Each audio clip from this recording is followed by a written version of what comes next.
Welcome your host, Caddy Frink, as she leads discussions about substance use disorder and the journey to recovery. You're listening to Redefining Recovery, a recovery revolution. Okay.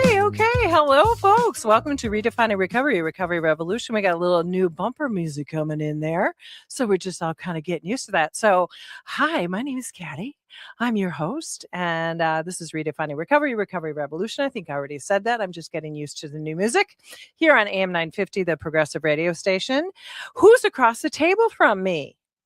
I'm Wendy Hack, and I'm the grant writer and compliance officer for Minnesota Recovery Connection. I feel like I should salute you when you say that, because that's such a formal description. Well, you could also just refer to me as a professional nag. Oh, I like that. Yeah. Yes, because you have to keep tweaking us on gotta do this, gotta do this, gotta do this. I have a lot of practice because I have 2 adult children now, so I have years of experience. Of tweaking, Yeah. poke. Well, welcome, Wendy. Nice to see you. We haven't done this for a little while. So I'm going to start off the gate with, hey, what's right with you today, my friend? Okay, well, this is a little metaphysical, but Ooh. the other day I was sitting outside in a rocking chair, and it was a breezy day, and I was sitting across the street from just a beautiful tree. Mm. And I thought about how, as people, it's important to be like a tree, where we're grounded, our Mhm. roots, Mhm. especially for those of us in recovery, have to go deep. But then, we all encounter breezes, we all encounter storms, and our branches and our body has to be a little bit flexible sometimes just to be able to cope with those things. So I'd say I'm trying to be like a tree. Nice. Well, and now what I want to add to that, and that is trees are always growing as well. Mm-hmm. So as people in recovery, I think that's really, we have to stay grounded. We got to take care of Mother Earth. Oh, I like that. Metaphysical. That's great. Yeah. I enjoy my recovery. I've been in recovery for 30 years now, Wow. and I love being a senior in recovery too. I just recently. So ask me what's right with me. Oh, I'm sorry, That's Caddy. What's okay. right with you? There we go. We're going to get on track. We're trying to just do this. We haven't worked together in a while, so I get to see her bright, shiny, beautiful face, and then she gets to tell me what to do as well. So let's see. What's right with the Caddy? Caddy is loving the fact that it's raining consistently, because y'all have heard time and time again, my garden is my thing. I got to show it off to some very good friends the other day. I spent far too much time last weekend in it. So I was still hurting a couple of days ago. But there's no better place for me, because I'm not a person who has buds in my ears or listening to music. I literally tune out and just let the roots of the plants and the plants talk to me. So I am so incredibly, incredibly grateful that my garden doth grow. And we've had enough rain, because I remember over the last couple of years, we've had a lot of dry times and my little plants were withering away, and it made me very sad.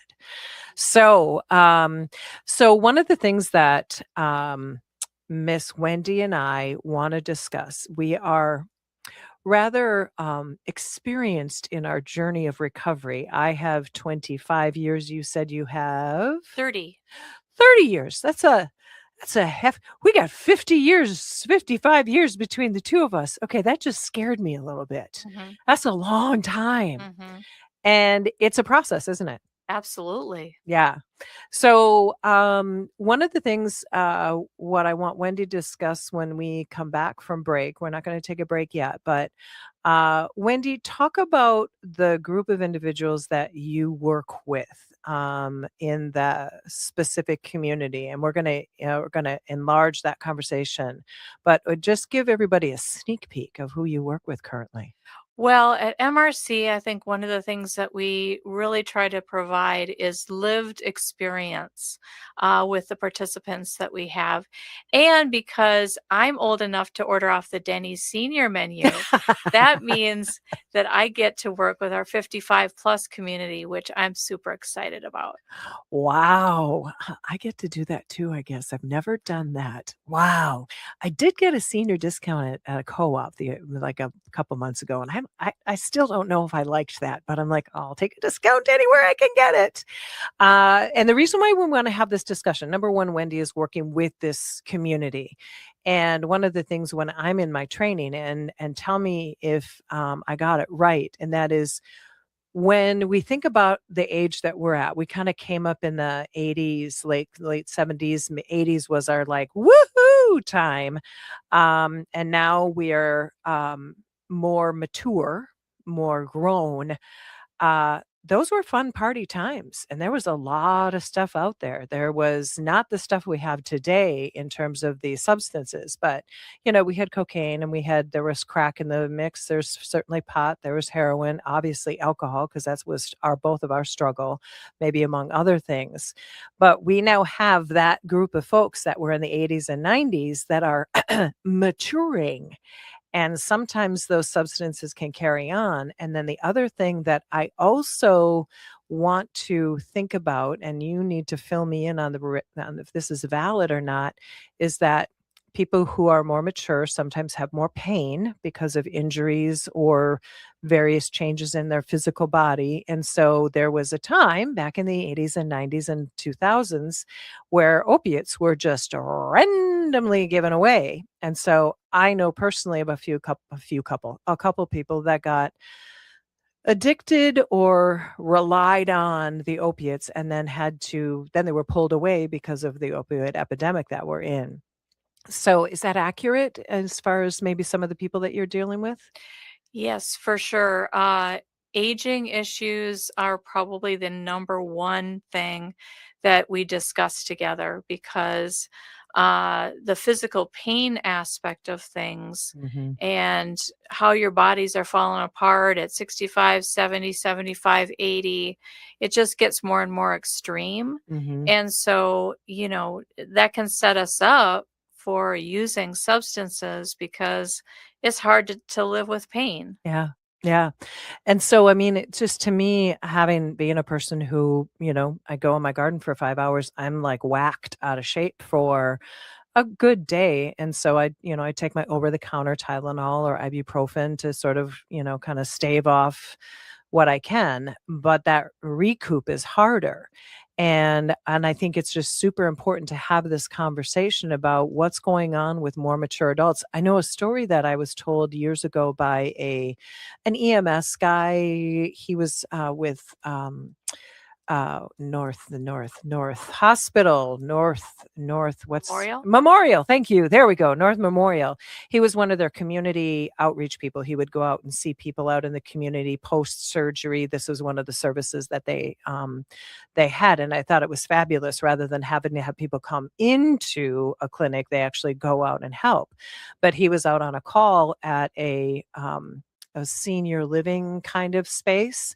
And as he was there, I think I have the story somewhat correct. A more mature gentleman had just fallen out on the floor. And so he was there. He, tried to establish, maybe it was a stroke, maybe it was a diabetic reaction. Seemed as though that wasn't it, but he was unconscious. And he thought, you know what I'm going to do? I'm just going to hit him with some Narcan. Sure enough, that brought him back immediately. He had in some way, somehow, some form overdosed.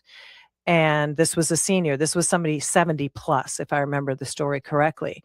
And so I really want people to remember that opiates and the opioid epidemic isn't a young kid thing. It's an everybody thing.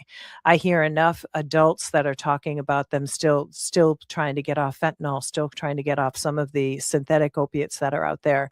So we have to just remember that addiction doesn't really care how old you are. for sure. And then there's also alcohol that we'll have a long discussion about. But that's going to be the topic of the day, is how Wendy works with this community and maybe how we can help recognize what's going on with certain individuals, or just kind of turn on the lights. So here's our new music coming in. It sounds very kind of relaxed and go get it. So thank you for listening to Redefining Recovery, Recovery Revolution here on AM 950. I'm with Wendy Hack. Woohoo! So have something to sip on that is non-alcoholic, preferably, and come back and listen to us. We'll see you on the other side. Thank you.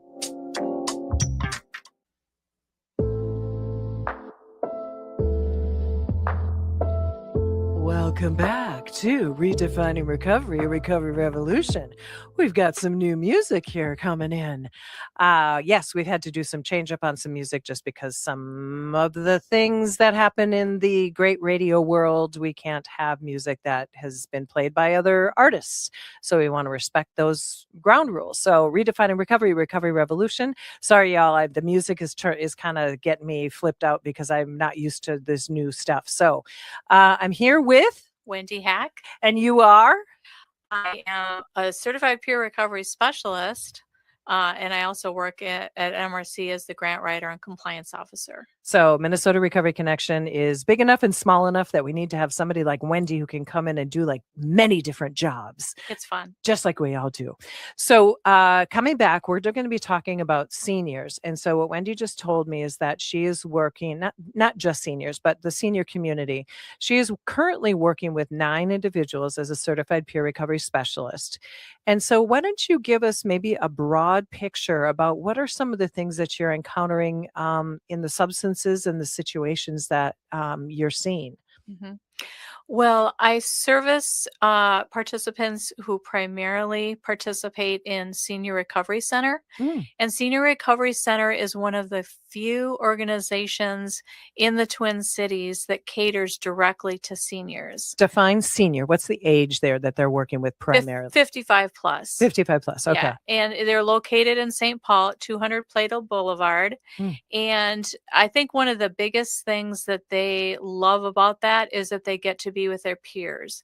Because as nice as it would be to say, oh yes, I'd love to learn from a 25-year-old person in recovery, it's also very difficult. So it's so much easier to hear from people who have your same lived experiences, just because, you know, we all respect being understood.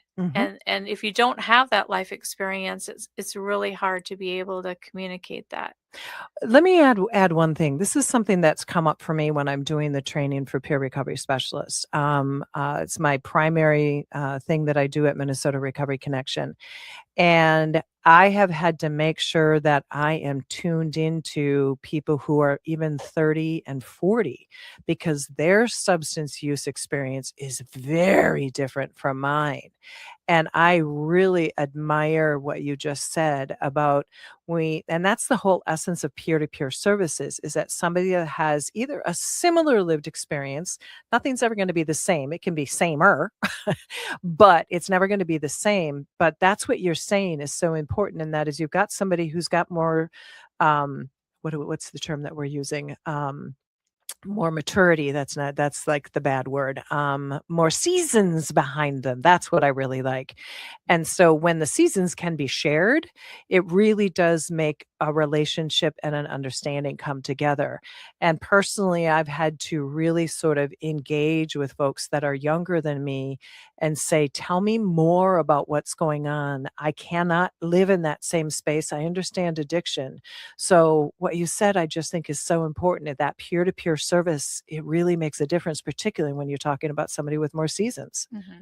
It really does. And, you know, some of my folks, there's a participant, and she's been through treatment 14 or 15 times. Wow. When you've gone through treatment that many times, it's pretty easy to believe the lie that you're never going to get sober. I imagine. You know, and so I really respect and appreciate that some of these folks are, you know, in quarter 4 of their game of life, and they are willing to be able to give up their substances and try something different.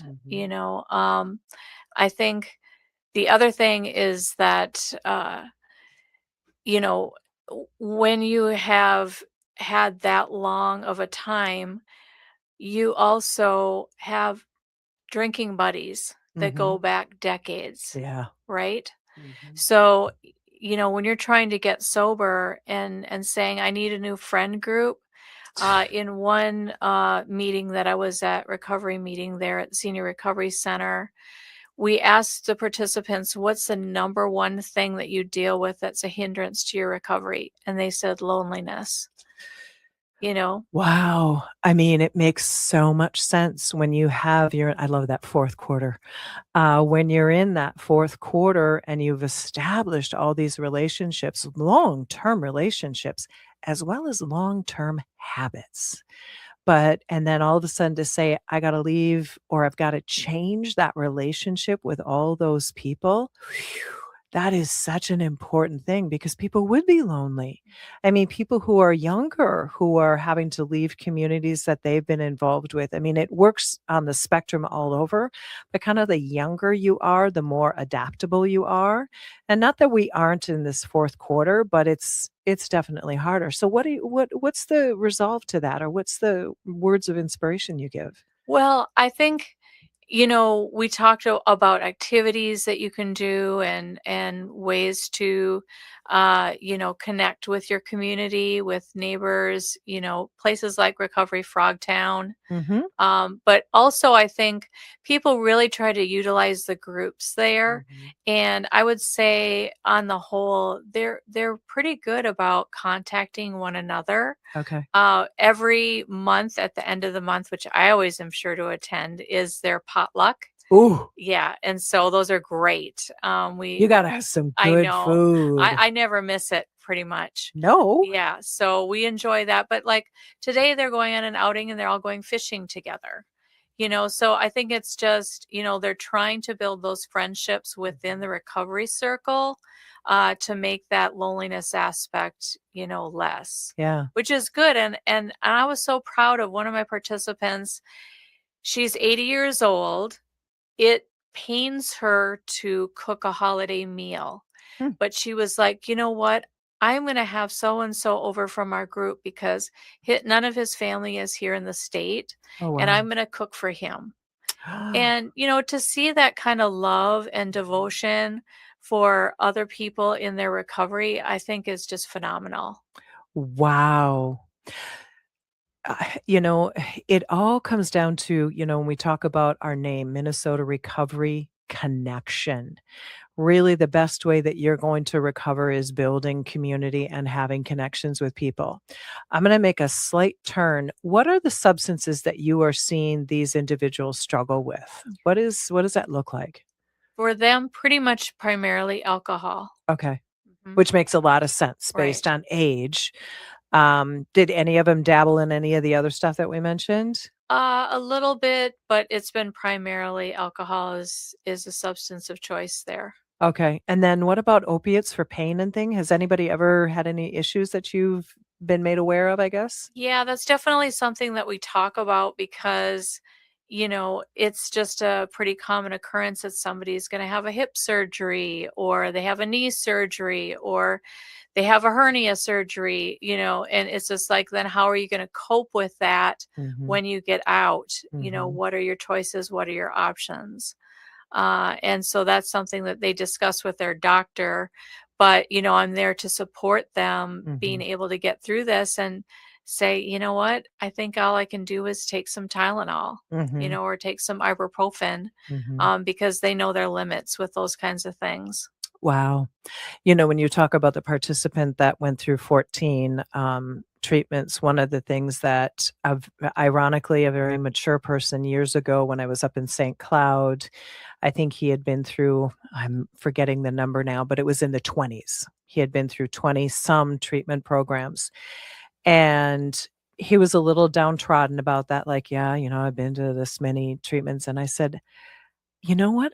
I look at you with an entirely different perspective, friend, and that is how bad did you want recovery that you kept working at it? To me, that is an applause rather than just giving up. Right. You know, it really is. It's like, look at you.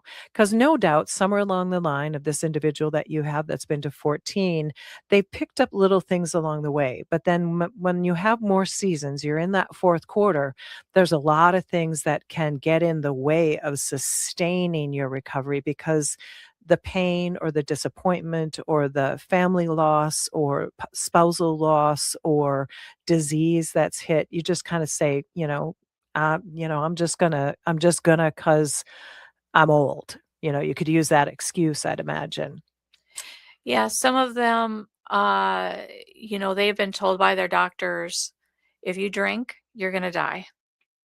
That's a clear message. It's very humbling to me because one of my participants is 2 years older than myself, and he's dealing with pancreatitis and failing kidneys and a failing liver. Mm. And he's one of those folks that have been told, you're going to die if you drink. And what's humbling about that is that that could be me. Yeah. If I had continued to drink, frankly, I don't think I would be alive because I Neither would have would I. accidentally overdosed. But just the resolve then that it takes to just say, okay, I have these conditions. They're a result of choices that I've made. I have to live with that, but I'm going to choose to get sober for my family and, all of the other rewards of recovery that we know that are there. Yeah. Well, and I think we also want to remember that, it's a choice that he made to pick up alcohol, but the disease of addiction is very real because it is something that is, in the DSM-5, that, addiction is a disease. Substance use disorder is a disease. And I would imagine that's kind of a message that is probably potentially maybe a little bit hard with individuals that you're working with where they've probably beaten themselves up for so many years for using substances and having consequences. I imagine there's a couple DWIs that have happened with individuals and a lot of activities they might not want to admit to, but that you are not necessarily the fault of this. It also is there's a genetic component, and what can we do to build you up and say you're doing the best that you can, and now you got to deal with what this has brought to you at this stage of your life. But I commend that man for saying, I'm going to be around for my family because that's important. Mm-hmm. Does his family support him as best you know? Absolutely. You should see the smile on her face right now, folks. Yeah. I'm just so proud of him because right now he has about 18 months of sobriety, and some of his physical conditions are turning around. So just even that amount of time for your body to heal and recovery, that it's possible. And I think that's the thing that just impresses me so much about working with this age bracket is, they've fallen down many times, but they're still getting up. And that's the most important thing. Wow. Falling down, but getting up. There's one story too that, so one of my favorite participants, he was always on time, always like really professional, kept in shape, was really, really going for it, really attacking recovery. And one session he didn't show. And so I thought, well, that's strange. So I texted him and, are you coming? And his wife called me the next day and said, I hate to inform you of this, but your client dropped dead of a heart attack, on Friday. But the good thing is that the last year of his life, he was sober. His kids knew him sober. His wife knew him sober.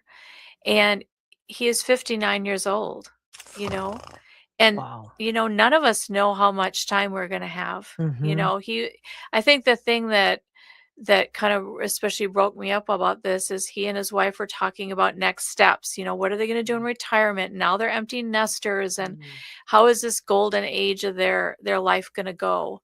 And just to have that stolen, but yet have the last years be good memories for Yeah. his wife and his kids. That that building things back up and reconnecting with people. And I think, if there's a message to come out of this, regardless of what age you are, what substance you're on, is that we lose so many connections when we're lost in our substance use, when we're lost in our addiction.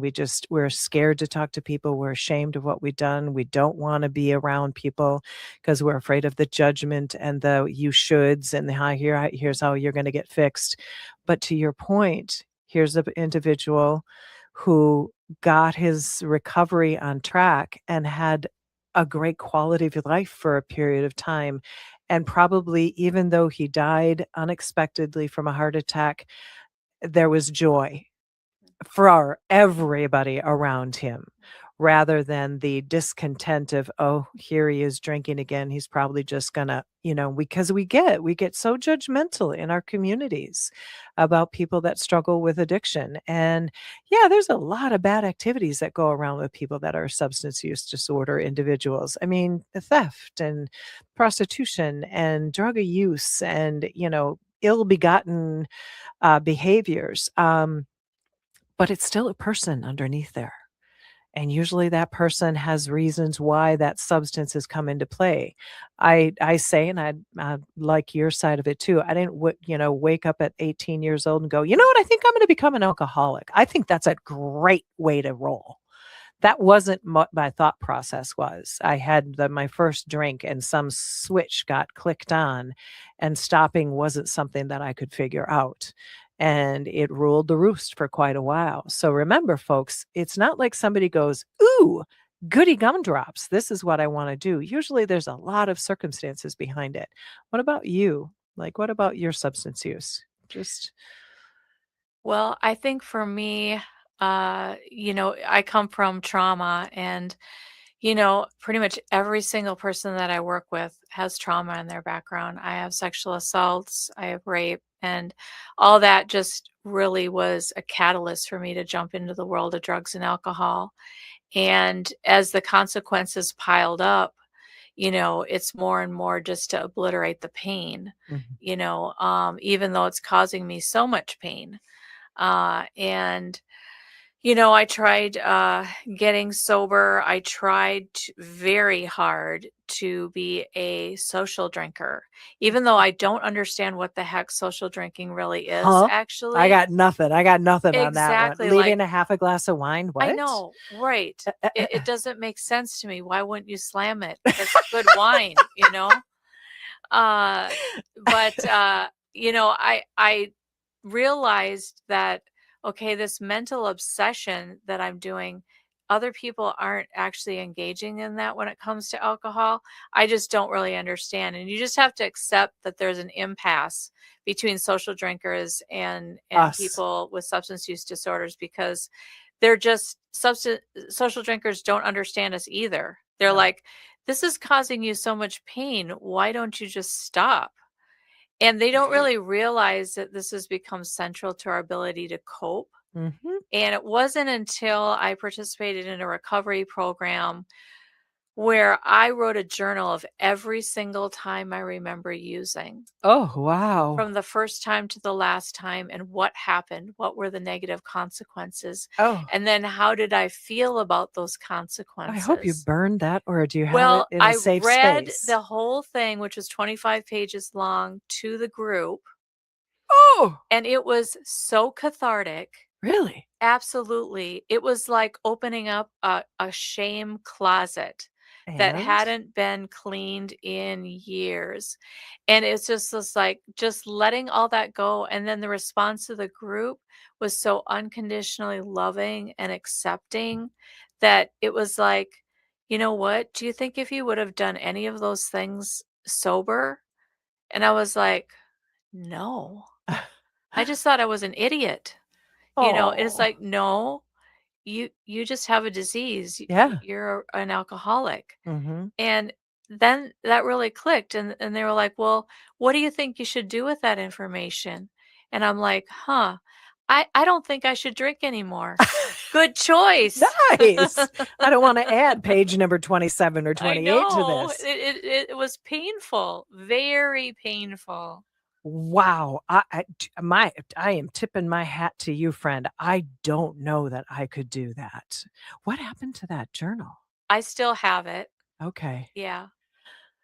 Wow, I've not heard of that before. So, this is, we're having a conversation with a couple of women who have some years under their belt in recovery. And it's like every journey is so incredibly different. And if there's anything we can pull from just that little story, is that truly everybody's journey in recovery is different. You might go to one treatment, you might go to 14, or like me, never go to one.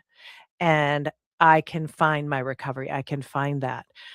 But friend, I mean, okay, so I have to ask a question, and this might be inappropriate. Y'all just bear with me. But as you were walking through this journal, were there both laughs and tears, or was it just tears? Not just similar from you, but if you were sharing this with a group of people, what was the room read like? I'm curious. Well, the thing is that before I wrote this journal, I would say that I either glamorized my use, like, "Oh, I did this. Ha ha ha. Wasn't that hilarious?" Right. Or I blamed it on things Ugh. like, "Oh, it was this or that, or this relationship ended, or whatever." And that's the way that I dealt with it. Mhm. Um, but actually, looking at it from a sober perspective, it was like those haha moments, they actually weren't that funny. Oh, no, no. I just what I'm hearing in my head, and that is that there could be so many people that identified with some of the stuff that you said, and it's almost a laugh of shame, and not laughing to "ha ha," but it's more like, "Oh, I remember my life doing that too," because I think that's one of the things that helps people who are trying to find recovery, who can find somebody who has a similar lived experience, is that you can, and please understand, I'm not saying laugh because it's hysterical, but you can sort of laugh at the absolutely ridiculous nature of it and go, "What was I thinking?" Well, I wasn't, number 1, I wasn't in my right mind, but it's almost that laugh of, like, just letting it go. It's like, "That was so ridiculous." Oh my Absolutely, gosh. absolutely. Like I said, it was a light bulb moment for me to realize that I wasn't an idiot. I was just an alcoholic. So Well, and that because we judge ourselves so harshly. Mhm. I mean, even though when you talk about all the trauma that you experienced, you in your right mind now, you can say, "It makes so much sense. I needed to," and you use the word obliterate, and that's so accurate. You just had to obliterate your mind of the pain. One of the things that was the most helpful is I think that for so long, I saw alcohol as a friend Mhm, that was getting me through the pain of my life, not that alcohol was causing all of the pain in my life. mhm, And if I took away that aspect, that I would have less pain. And honestly, that pain of using is what keeps me sober today. mhm, Because it's not that I still don't get triggered. mhm. I can get triggered, and I get a little tap on my shoulder, and you could drink and no one would know. And I would be like, I would know and God would know, and that's enough. And alcohol is going to make things feel better for about a minute, and then it's going to make everything worse. For a So long time. why would I want to do that? It Mhm, doesn't make sense. mhm. And then I go and talk to my husband and tell him I was triggered, and then he can say, "Well, what's going on with you Yeah, that you felt triggered?" yeah. And it's having that either that trusted person, either a partner, a husband, wife, who whatever that looks like, therapists, those kind of people. And then as well as what we have at Minnesota Recovery Connection, which is, people who have similar lived experience that we can, and sometimes it's easier to talk to somebody who is not in your midst, a completely what's the word I'm looking for? Completely outside your box of humans because they don't know what they don't know. And so what you get to do is be that whole person to them right there in that moment in time. And they are the family members or the friends or the associates that they still remember all that stuff we did. And I think that's where I've learned a lot about myself, where having people that just see you as a person in recovery and a person who struggled with a bunch of stuff, they see the true you. Those people that saw us back in the day, they still love us and they're really happy we're we're sober or we're in recovery. But the fact is that they have to blend two worlds, and sometimes that gets complicated.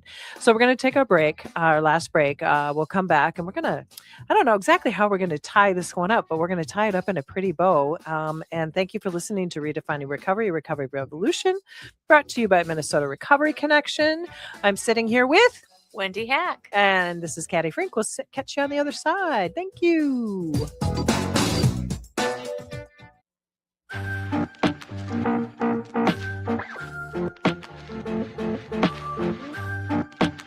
Welcome back. We have brand new music happening there. Wow. Not quite sure what that was, but we're going to get this all fine tuned at some point. But the voice might be familiar. My name is Caddy Frink. I'm here with Redefining Recovery, Recovery Revolution, brought to you from Minnesota Recovery Connection. And again, who's across the table? Wendy Hack. And are you a woman in long-term recovery? I am. And how many years of recovery do you have? 30. So between the two of us, we have 55 years of recovery. Wow, that doesn't happen very often. So thank you for being here. So Wendy Hack and I have been discussing the seasons of life individuals, the fourth quarter individuals that have both found recovery, finding recovery, maybe still searching for it wholly and completely. But Wendy wants to talk about what next.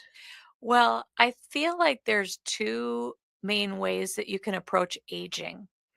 And aging is definitely one of the biggest factors that we talk about when I am talking with my participants from the Senior Recovery Center. And one aspect, it was how my dad handled aging. Which So was? my dad was very resistant and he was very angry about aging. Oh. When he had to give up golf, he was very upset. Mm-hmm. When he had to stop singing in the church choir, he was upset. He was never going to sing again. He was never going to play golf again. And he was a little bit bitter about that. When he and my mother sold their home, their single family home, to my sister and brother-in-law, my brother-in-law, after the sale, he came home one day to my 75-year-old father up on the roof cleaning the gutters. And my brother-in-law said to him, "You come down from there, old man. That's why we bought this house, so that you wouldn't be doing that." Wow. And my dad was very upset because he didn't want anybody to tell him that he couldn't do things anymore. And that was upsetting for him. My mother approaches aging very differently.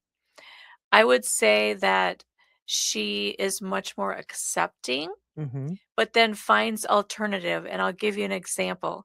For years and years, my mother was the hostess with the mostest, constantly having dinner parties, people over, creative luncheons, you name it, she could do it.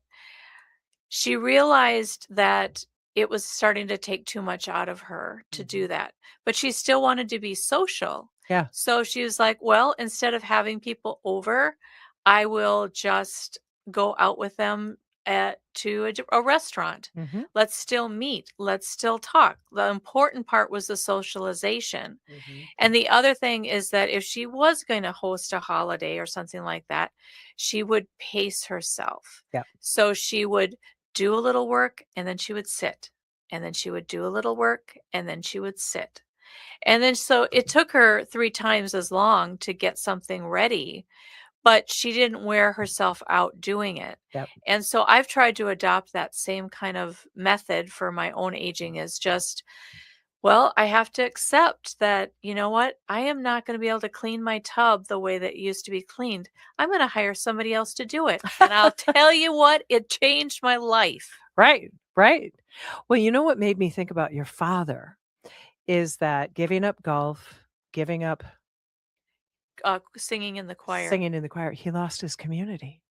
in the way that he was used to doing it. Now, it doesn't mean he can't go out to lunch or for coffee with his golf buddies and that he can't meet up with the people, but he's missing that community engagement. And I think, we talked about it already, but when we begin to lose our community, either from having to change if our body is changing and our ability to do things is changing, or we're in the land of substance use disorder and we've got a group of friends, we got our clique, we got our peeps. But now you can't do that anymore, particularly if you've got somebody who's more mature and their health is really changing. You can't go down to the local bar anymore where that's where all your friends have been for the last 30 years. What do you do? Right. And I think one of the things I think about, and we do this with our peer recovery specialists, and that is we try to work with people who are social butterflies and say, maybe don't go to the bar with everybody for somebody's birthday, but go to, like you say, maybe a restaurant or go to a coffee shop or go out and do an event with somebody, go play mini golf or go for a walk with a group of people or go for a picnic, something like that.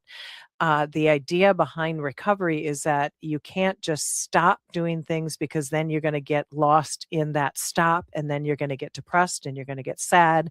And then you're going to go to, what did you call your alcohol? A coping mechanism. And a friend. Yes, and a friend. That Yeah. is the reliable friend. You know Absolutely. exactly what you're going to get with that person, with that activity. But to your point again, in about an hour and a half, it ain't going to be so pretty. No, what I try to explain to people is that if we're going to interact with any inanimate object, and that could be alcohol, that could be shopping, that could be food, that could be sleep, that could be a whole host of other things. And some of those things are good things, like food or whatever. But some of those things bring on negative consequences. They also don't require us to be vulnerable or Mm. courageous. Mm. And they're very easy. They're accessible. They're usually not that expensive. Mm. And that's why a lot of times people make that choice, but it's not satisfying. It's going to bring on shame. It's going to bring on guilt. It's going to bring on depression or more anxiety. But if you connect with people, especially from those who understand where you're coming from, that feeling of connection brings such a sense of satisfaction to you. It brings on way more good feelings, and it only has positive consequences from that.